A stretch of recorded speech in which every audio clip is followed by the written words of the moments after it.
right. Sorry. So the reading today, the very first line is, you are literally the delight of God. You are literally the delight of God. I want you to take that in. Think about, have you ever actually, so not having just the concept, have you ever really experienced being the delight of God? Just think about that for a minute. Have you ever actually experienced being the delight of God? And if you can remember a time, that's great. And I want to ask you, has there been a time where you've experienced of literally being the delight of yourself? Like you find yourself delightful. Like have you ever had that moment where like, I'm just delightful? Jerry, you've never felt that, have you? No, but can you think of a time when you've just like delighted yourself? You're delight. And what I found for myself will be fun we've had some really fun discussions after service, and I know online you've been having some fun discussions. It'll be fun to hear your answers to that question. I'm going to speak to my answer, which was, I actually found it very hard I couldn't remember a moment where the feeling was, oh, I'm the delight of God. You know, delight is pleasure. And I think God loves me, or I've experienced the love of God, but the delight, like God gets pleasure from my existence. That was a new way of being. So I'm going to be with that personally. That's going to be something I'm going to be with all month. It's like, what does that actually feel like to feel that God finds pleasure in me, finds delight in my existence, not just in existence in general, not just the general principle of delight and joy, but to you specifically, that you are literally the delight of God. And really take that in, that the entire universe, this infinite love intelligence of the universe, is completely in delight with you. I found it easier to be in delight with myself. There are times do you ever find yourself delightful? You just think, oh, I like who I am. I hope you have felt that way, where you like who you are. And so it's being with that feeling of what it feels like to be in delight for yourself, for other people. Don't you just sometimes not sometimes, but hopefully often, you just delight in what other people do, things that they say, your friends, your family, total strangers, animals when you're watching those videos. We delight in other beings, and we can delight in ourselves. And what I was being with, what it felt like, is when we are in delight, when we feel pleasure, is when we feel acceptance. It's very hard to feel delight if we're not fully accepting something. We don't find pleasure in something we don't like, in something we don't accept. So acceptance is a very key ingredient in delighting, in feeling delight. When you delight in yourself or someone else, you're accepting yourself. You're like, oh yeah, I kind of like myself, right? That's an acceptance. There's this wonderful energy of acceptance. And that's one of the things that I love about Zen Buddhism. Zen Buddhism is very much accepting things as it is. It doesn't have to be different. It's total acceptance. So Shunryu Suzuki, who is one of my teachers who I love and adore, he was joy. When he first came out here, they all were meeting him for lunch, and he came over from Japan.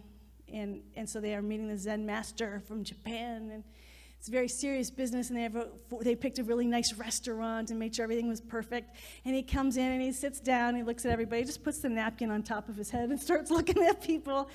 Total goofball. You know, was always just playing with people.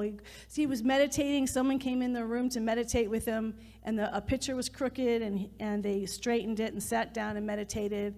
And then when he got up from meditation, he went to the picture and made it crooked and went out again. You know, there's a delight in life. Things don't have to be a certain way. Anytime people had an expectation of what he should be doing or shouldn't be doing, he always went against it, but not meanly or aggressively. It was just to play. There was a playfulness, because Zen is about acceptance of what is. You're not trying to make anything special or great. You are just allowing things to be. I remember we had this wonderful, Gloria was in that class, we had a wonderful Zen class on Zen meditation. And most of the members of this particular class had been in New Thought for quite some time. And in New Thought, we love to have intentions and fulfill them. And so there's like an inherent striving. So just think about the intention that you set today. Was it a big intention? Was it a little intention? So there's one student, she's been in New Thought forever, and on the spiritual journey, I mean, she's done everything. And she just started laughing, and she said, well, since I've been doing Zen, I've decided to approach life completely differently. Instead of always having high expectations, I decided to walk in with the lowest expectations possible, and life is so much more fun.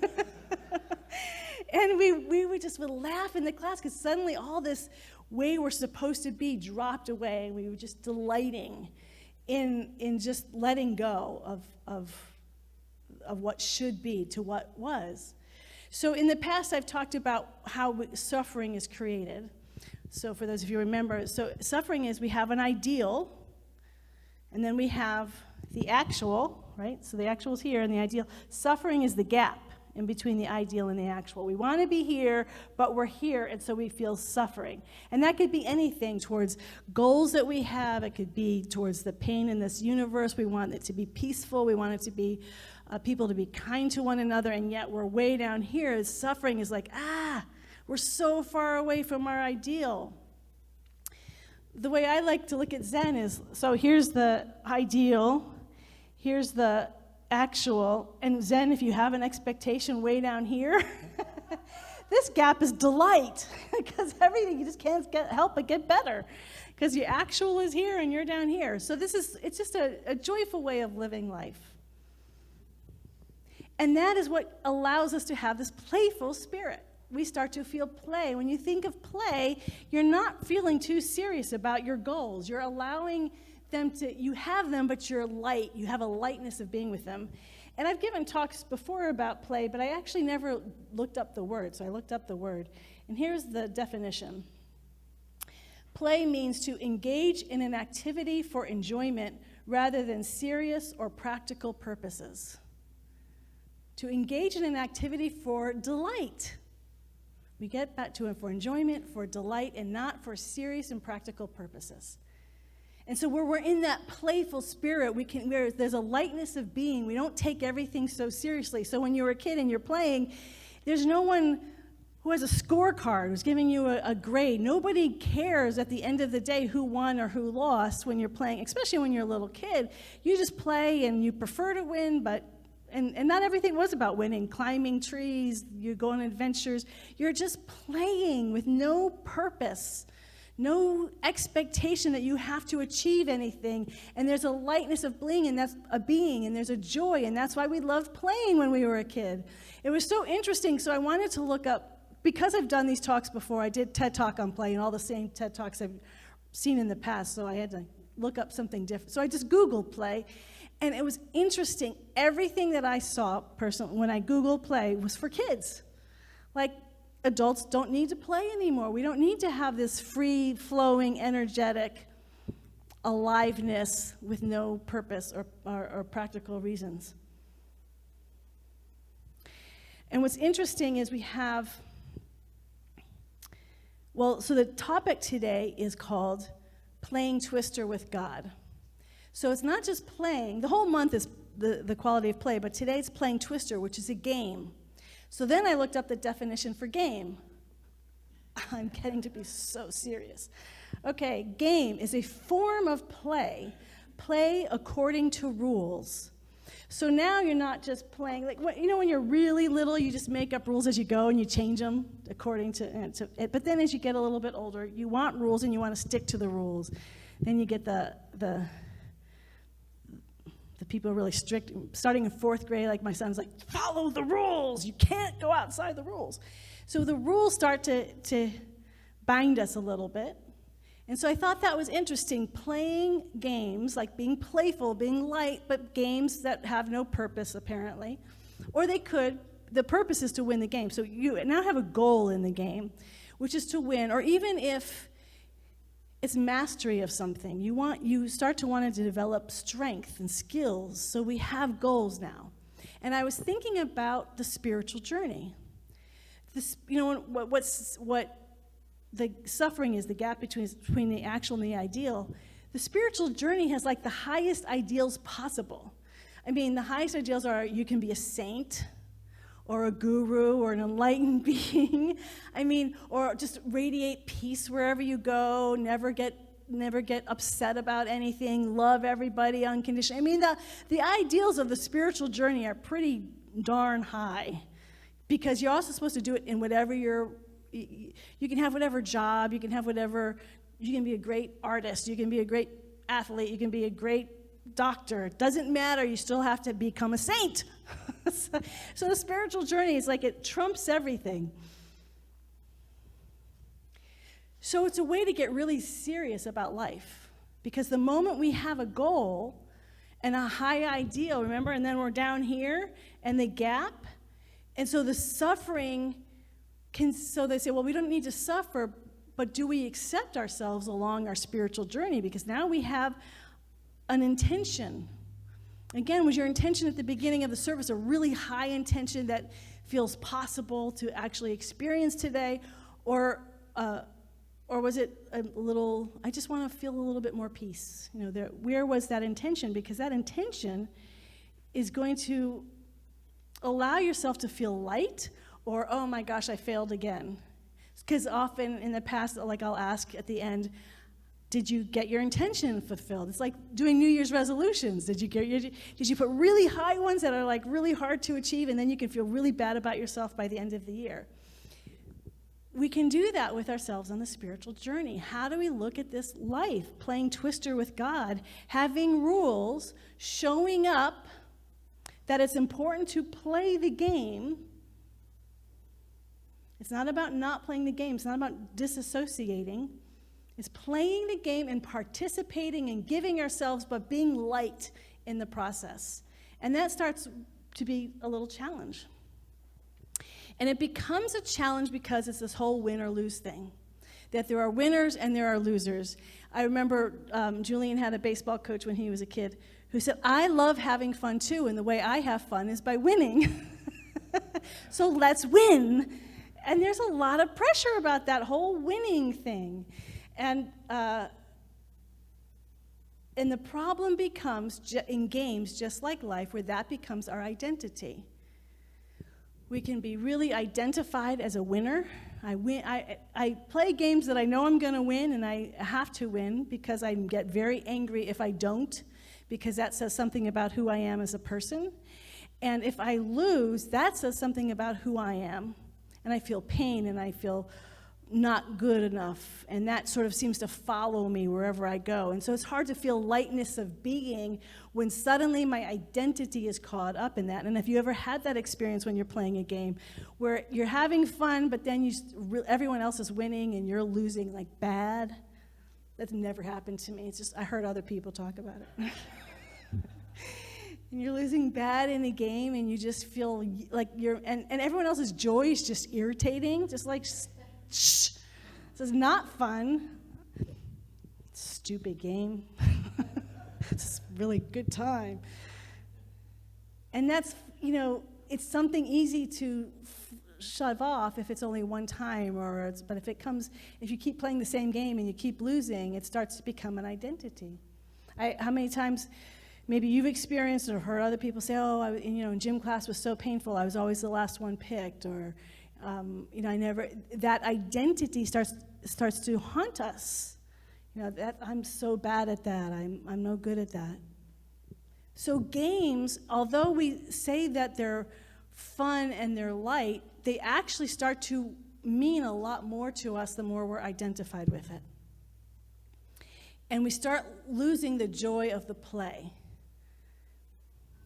I've heard several athletes talk about, they had to struggle to find the play again because as they go up in levels, college and professional sports, it was hard to get to that freedom. It was now becoming a job, and you can be injured for life. It has consequences.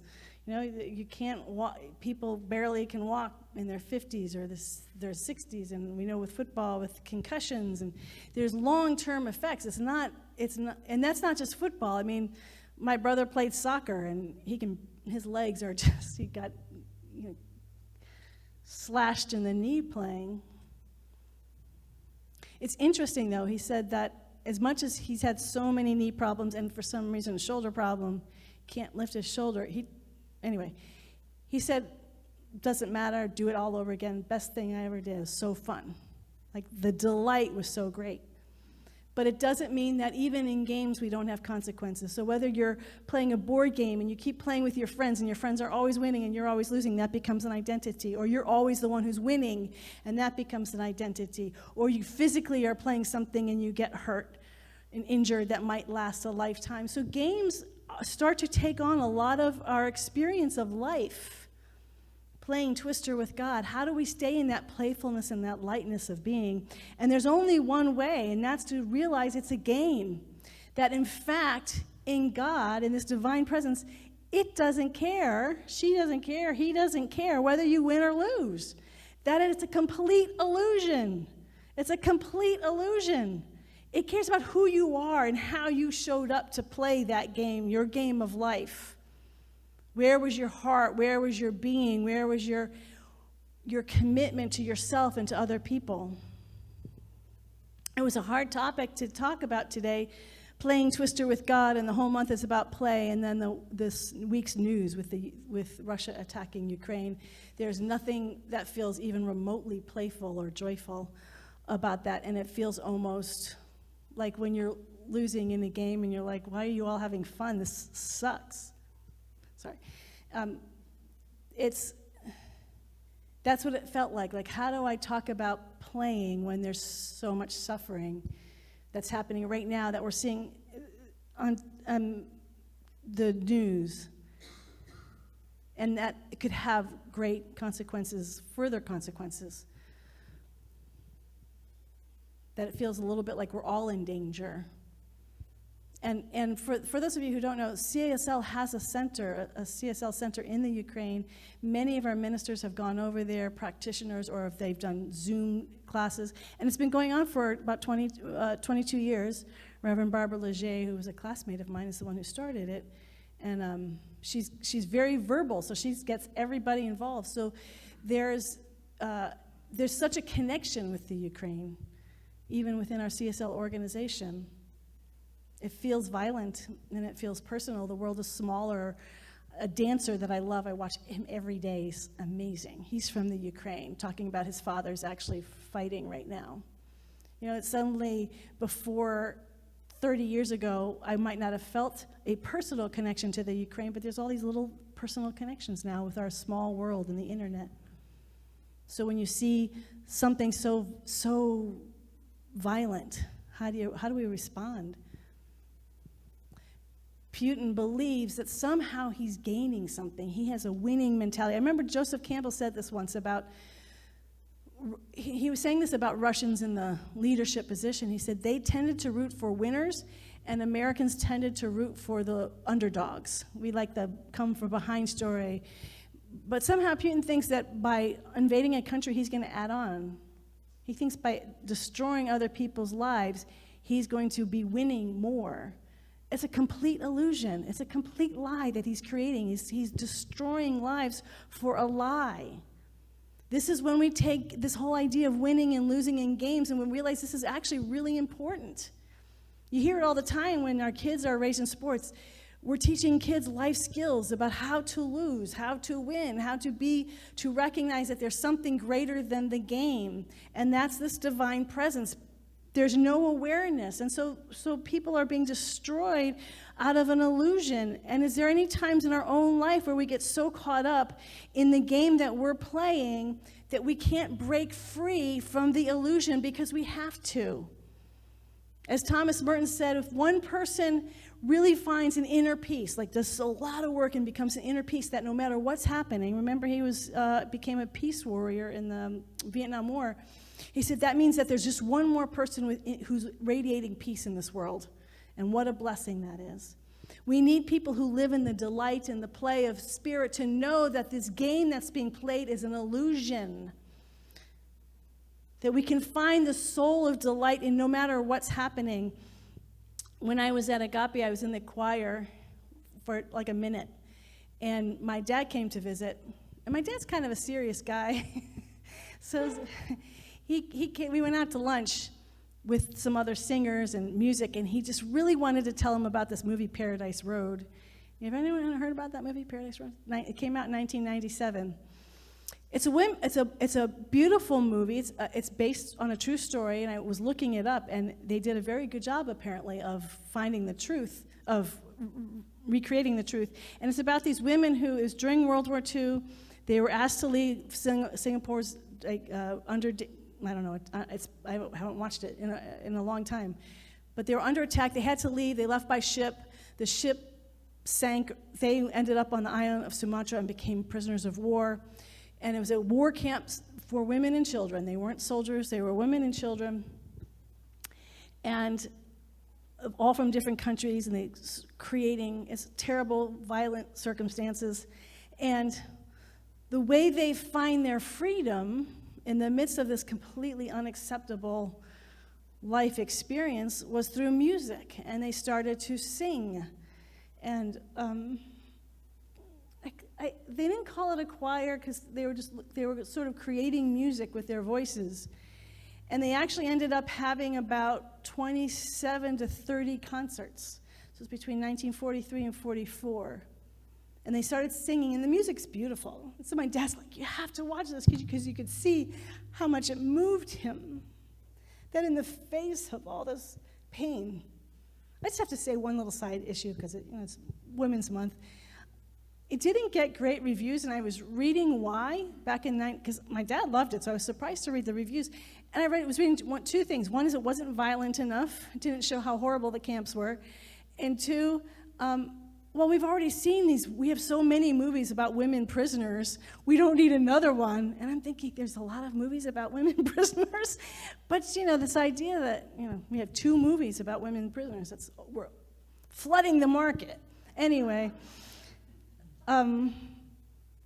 these women are singing just such gorgeous music to the point that it uplifts everybody. And in that moment, because when you play a game, the moment you start playing a game, you start to recognize it's a game, it's not real. It like reveals the stupidity of this world in which they're living, the violence and the illusion.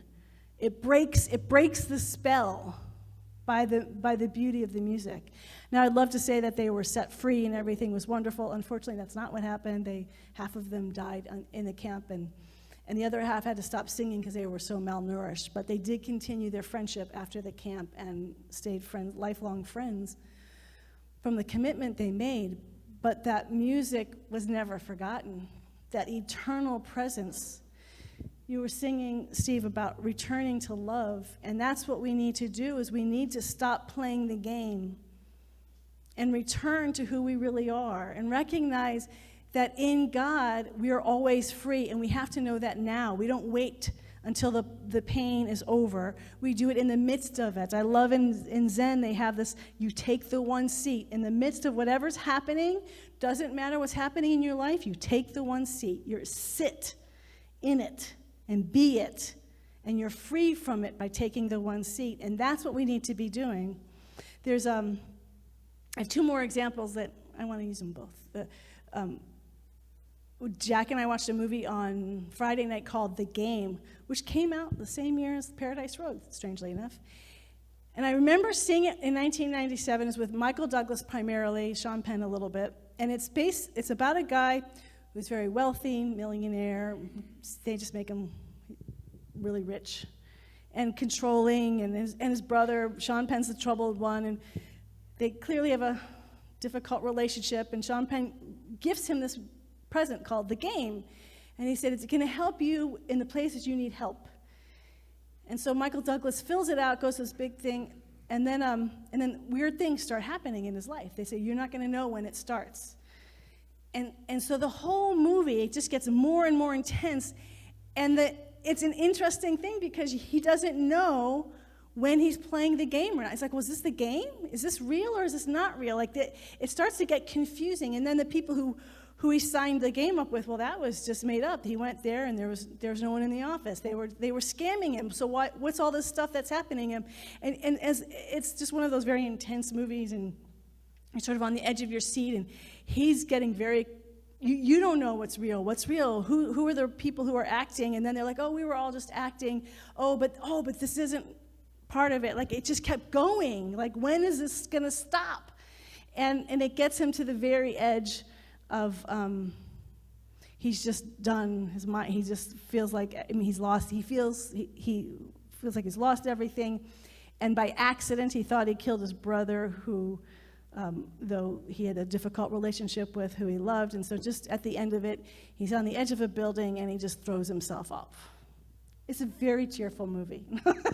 However, he's caught in a big parachute. He stands up and it turns out it's all a game. It's his happy birthday and they're all clapping and giving him champagne. And he's just sobbing because the weight of the world had dissolved in that moment. Everything that he thought was important, everything that he had been holding so tightly onto about winning, about being a winner, just died.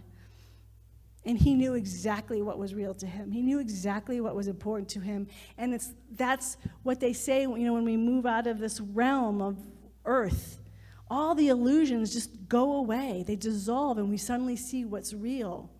And what we want to know is that we were playing the real world, the real game of God, this twister game with God of light and of love and of joy, and taking that one seat in the midst of everything that's happening, that we are not going to fall into illusion, because it gets very confusing when it does. But the moment we wake up, any moment we wake up, we are set free. And when we are set free, so what happened, the reason why Sean Penn gave it to him, because he was set free from playing the game. The moment you wake up, you're going to start waking up other people. And that's what's needed for us right now. We feel sad, oh my gosh, horrified, depressed, overwhelmed, all those emotions when I watch the news. And I have to break free. I have to break free. It's like when I had that vision of dying in a nuclear bomb. I think that's why I like that movie, because the moment I moved to the other side of the veil, I was totally fine. Like, all the things that we're terrified of, it's part of a game. None of this is real.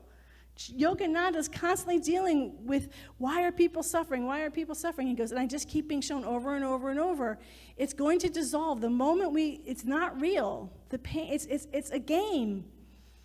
But we can wake up now, and that was his drive. That was why he was so big, because he wanted, and trying to wake people up, because he said, you can wake up from it now. You don't have to wait till you leave. That's what we teach in our teaching. You can wake up now. You don't have to wait till the end of life to stop suffering. We can do it now.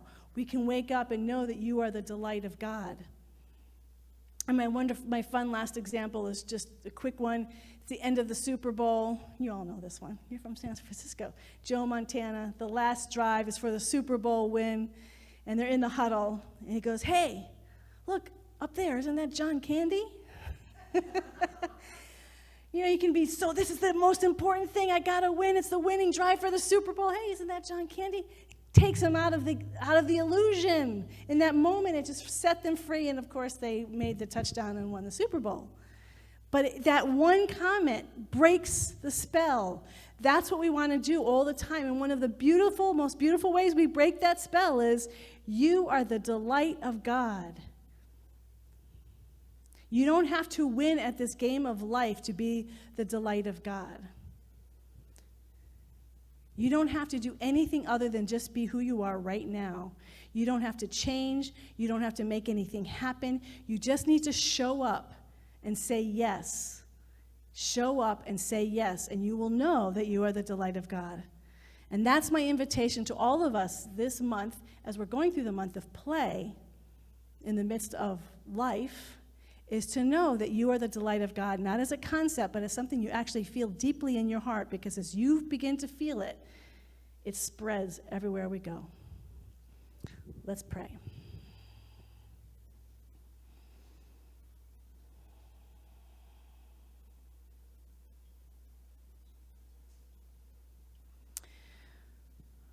We are so blessed as we stand here or sit here in prayer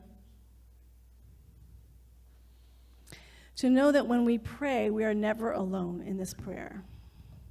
That even as we say there's one power and one presence that is everywhere, is in, through, and as all creation and beyond all creation, that means that even life on the other side is still part of this oneness. And that every time we enter into this oneness, to turn our attention away from the world of duality, to turn our attention away from winning and losing, right or wrong, good or bad, we turn our attention to the infinite oceanic oneness of all life, we are met by divine beings on the other side of the veil. That they are with us right here and right now. Every one of us is supported and loved beyond our wildest imagination. Being the delight of God means that we are supported each and every moment of our life. No one is alone. That these divine beings are with us, walking with us, caring for us, holding us, inspiring us, provoking us to become more than we ever thought we could be, and at the same time fully delighting in who we are in each and every moment.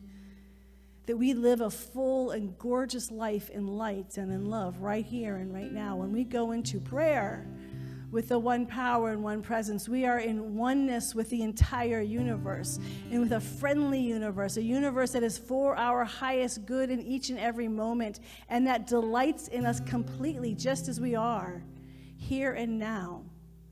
It delights in our hearts, and so we feel that energy and that light. Even as we continue to play this game of life and feel the pain and the suffering that happens along the way, we never lose the game of life, the eternal light that surrounds and unfolds us. And as we know this for ourselves, we give a special, powerful blessing for what is happening in the Ukraine, knowing that even there are people in Russia who do not want to be going down this path, that there are so many people who are suffering because of decisions of a few. And we may feel powerless. And so the one thing we know that we can do is hold and know that we are with you. We are with those people who feel that they're losing in a way that's eternal, and they'll never find their heart or their soul. They'll never return again to love. And what we know is that they are already there. That no matter what is happening on the external, they are already in the midst in the heart of love. They are in the midst in the heart of light. They are in the midst in the heart of grace. And we walk with them. Nobody is ever alone. And even as we are walked with and delighted in by presences on the other side of the veil, we walk with those who are suffering. When we have world events such as this happening, we are walking with. We are not separate. We are not apart. We are with. We care in our hearts, in our bodies, in our minds, in our souls for those who are feeling like they are losing everything, knowing that they are never losing anything. We hold that in tenderness, in care, in absolute unconditional love.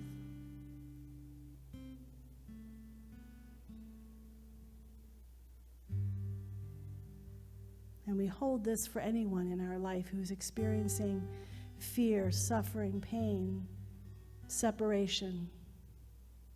We bless baby Emerson, who's having surgery this Friday. We hold her in light and in love for a successful surgery, returning her to wholeness, revealing her always already wholeness. And I invite you now to speak your own prayers of light and love for those that you care for those that you know are needing those prayers. Just take a moment of stillness as we speak our own word.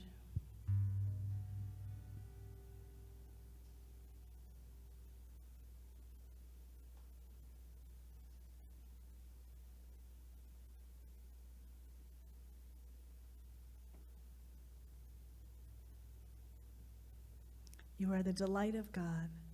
Thank you, thank you, thank you for speaking your word and for creating that light even now. In deep abiding joy and everlasting peace, we let this word be now as we say together, and so it is. Amen.